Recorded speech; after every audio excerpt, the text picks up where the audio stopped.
दर्शक महानुभावहरू नमस्कार। तपाईँहरू यहाँ देखिरहनु भएको छ क्यामेरामा, यो चाहिँ भेलटारदेखिको पूर्वपट्टि पर्ने नाम्चे भन्ने गाउँ हो। नाम्चे भन्ने गाउँ चाहिँ एकदमै यो होमस्टेको लागि एकदमै फेमस छ।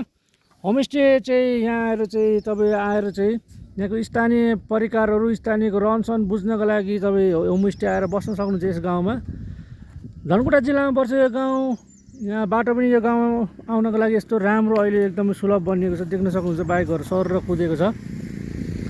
नाम्चे धनकुटा जिल्लाको यस भेलटार साँगुरी गढी गाउँपालिकामा पर्ने यस नाम्चेमा स्थानीय खानेकुरा, स्थानीय रहनसहन तपाईँ बुझ्नको लागि तपाईँहरू यहाँ आउन सक्नुहुन्छ।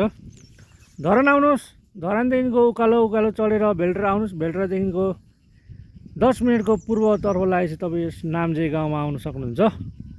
नाम्चे गाउँ एकदमै फेमस। पूर्वको होमस्टेमा चाहिँ पूर्वी नेपालको चाहिँ एकदम यो चर्चित गाउँ हो। तपाईँ यो गाउँको माथिदेखि लिएर तलसम्म घरहरू छानी यस गाउँमा बस्न सक्नुहुन्छ। कति रात बस्ने हो, 1 रात 2 रात, घर हेरिकन गाउँ हेरिकन तपाईँहरू यहाँ आफ्नो समय गुजारेर आफ्नो समय, अमूल्य समय यहाँ लाउन सक्नुहुन्छ भन्न चाहन्छु। धन्यवाद। जय नेपाल।